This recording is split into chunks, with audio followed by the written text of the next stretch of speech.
Hi everyone. Now in this video we will look at another LeetCode problem which is similar to the ones that we have done yesterday. Actually you can find that one in my playlist. It's called Unique Pass, and this one is the second version of that problem. If you have time, I strongly recommend you to watch that first Unique Pass problem, because in the first one we have used recursive method and also memoization array. In this one, in the second one, we will use a different approach which is called dynamic programming. So let's start with it, and let's first go through the description of the problem. So as you see, we have a robot here on 0 point. We said that we can define row number with I and column number with J, right? So the description says that robot can move either to down or right. So down or to the right at any point, not only at starting point, right? So it means from any cell that robot is currently on, either we will update I plus 1 and J will stay the same if robot goes down, or we will keep I as it is and we will update J because it is a column number when robot moves horizontally, right, on the same row. That's why I stays the same when it moves to the right, and when it moves to the down, J stays the same. So one more thing is that in this version of Unique Pass, in the first version there was no obstacle, right? But in this version there is obstacles. Obstacle means that from this cell, if robot comes down, for example in this scenario, tries to go right, it cannot go. So there is no way to pass through this cell. And in code it has been defined as 1.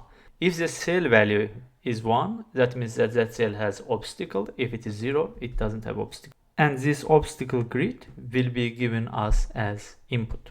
Okay, now let's imagine that there is no obstacle at all. Okay, we will look at that scenario first without obstacle to understand that how we can solve it with dynamic programming. I will draw a new grid and I will make it 3 by 4 maybe. Our robot is here at this point and the target is here. Okay, so with dynamic programming, the way to solve this problem is to mark this cell with 1, value 1, and if it goes to the right side, then how many ways robot can come to here?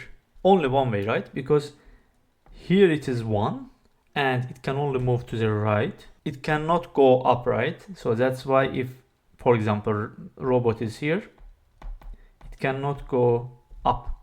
So that's why the only way to come to this cell is from left side. So that's why we will take left side's value and we will say that, okay, how many ways the robot can end up here? It is only one way. So that's why if the only way to come to this cell is from the left side, then we will take left side's value and write it to here, right? In the same way, in how many ways robot can come to this cell? The only way is to come from left, as we know, so only one way. And if we move to the second row, so we will follow the same logic to find the numbers values for this row also. So with how many ways robot can come to this cell? The only way to come to this cell is if robot goes down, and with how many ways that robot can end up here is only one way. That means that also with one way robot can come to here. Here to this cell, robot either can come from up, from left side. So that means that 1 plus 1, it will be 2 way. Here also either it can come from up or from left. 1 plus 2, it is 3.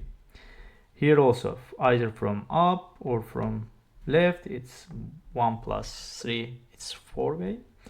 In the same way, here it's only one way, and here also from either from left or from top 3, from left or from top it is 6, and from left or from top it is 10. So our answer is 10. So this is dynamic programming. In the previous version of this unique path we used recursive, which is much slower than dynamic programming, because in dynamic programming we just go through grid which is mn size. It's very fast. I bet that there is not any faster way than dynamic programming in order to solve this problem. So you got the idea. And one thing is that actually one improvement is that instead of using like we can create a dynamic programming array, right? Because we have a grid has mn size, and we can think that okay, we can use two-dimensional array, but actually we can improve it further. We can use only one-dimensional dynamic programming array for this solution. Since we are going row by row, in each row we only need one array, right? One-dimensional array. That's why only one-dimensional array is enough for storing this dynamic programming values. So let me draw. So we said that we don't have an obstacle, because obstacle actually is not that difficult. We will do it while we write the code. And we can have dynamic programming size 4, array containing 4 elements. 1, 2, 3, 4. And by default, arrays values are 0. That's why only 0 will be there as a value. And we said that robot's starting position is here. That's why by default we will say that okay, it's 1, not 0. There is one way to end up here, and that's the starting position. And now let's start doing it based on the array. So robot comes here. We can say that one way, robot comes here. We sum up whatever value we have here. It was 0 with this one, so it will be 1. So that's why we will make it 1. And here robot comes here. How many ways? The only way is to come from left. So robot comes here. The only way is to come from left side, and there is no other value, only 0. 0 plus 1, 1. So we make it 1. And the same way here also, only one way. So we finished with the first row, and now we go to the second row. And the second row we said that the only way to come here is one way, and that's why first value is untouched. So the trick is that here is dp1, right? dp1 is equal to whatever value we have for dp1 plus dp1 minus 1. So that means that one previous. So if we can generalize this formula, we can say that dpj, it is column index, is equal to dpj plus dpj plus j minus 1. So that's it, we have formulas. So if we create a new version of this dp array, so dp values at this step will be 1, because first one is always 1, it comes from top. And here it will be 1,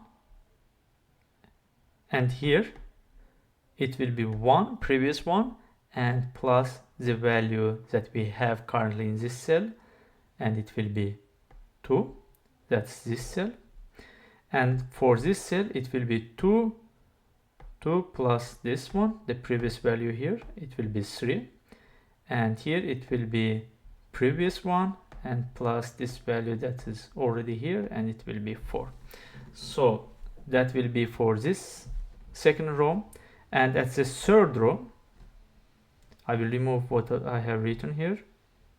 1, it will be like 1 always, and here it will be 1 plus 2, it will be 3, and 3 plus 3 it will be 6, and 6 plus 4 it will be 10.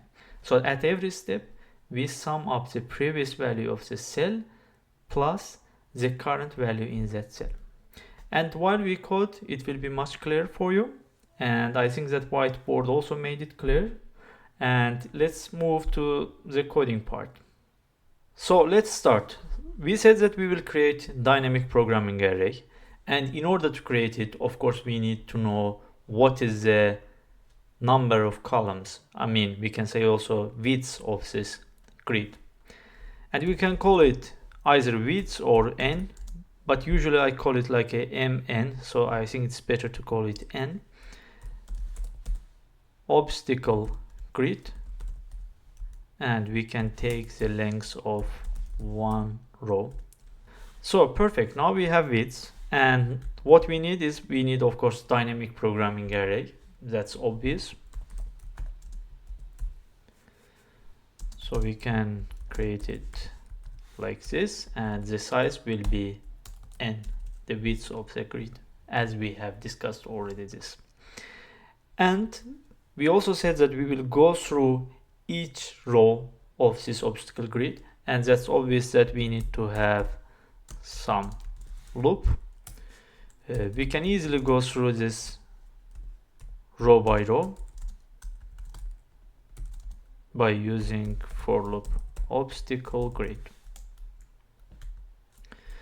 Perfect. Now at every row we will decide what to do. So it is kind of like a few things we need to pay attention to. Like one is that definitely we need to check for obstacles, and the second is that we need to properly update our dynamic programming array.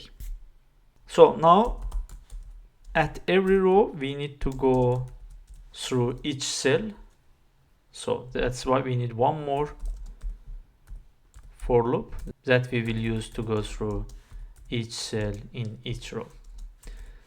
So I hope that this part is already clear for you.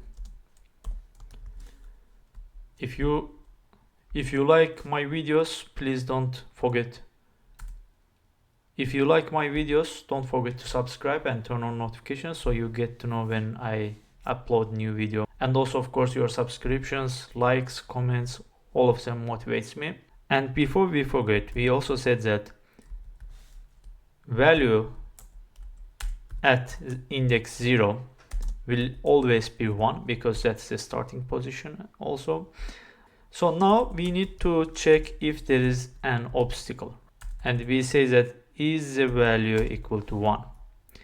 If it is 1, then it's obstacle. So it means to reach to that cell, for example here this diamond one, there is 0 way to reach that cell because there is obstacle. Else, of course, we said that we will update dpj with the current value in dpj plus dpj minus 1, which is previous. And here we can simplify it, remove this part and use shorter version of the addition. There is a small catch here, is that we said that first value in dynamic programming array will be 1. So that's why we need to check that if j is greater than 0. So we never check index 0. Now at the end of this 2 for loops, we will have our dynamic programming array populated, and the last index value will be our answer. So let's test it and fix any issues that we have. As you see, it's already passed test cases, and we can try to submit and see what is the final result with all test scenarios. Okay, it is 0 millisecond and it beats 100%. So the runtime is perfect. That's it for today. And if you like my videos, don't forget to subscribe, give comments and likes, and turn on notifications. See you in the next video. Bye.